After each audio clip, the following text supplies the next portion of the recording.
Cadore. Senhor presidente, senhores vereadores, senhoras vereadoras, voto favorável ao Capacité,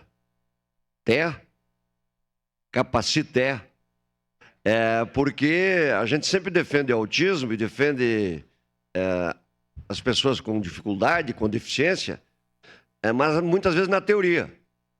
E a frente a gente está tornando prática.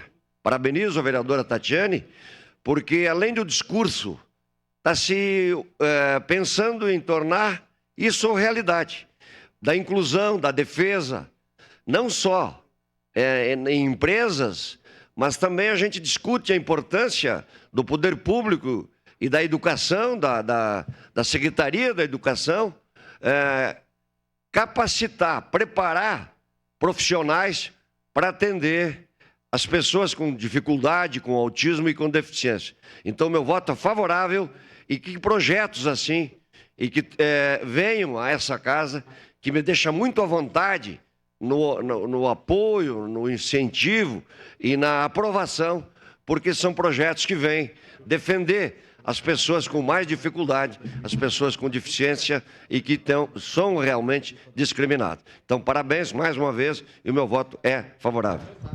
Obrigado.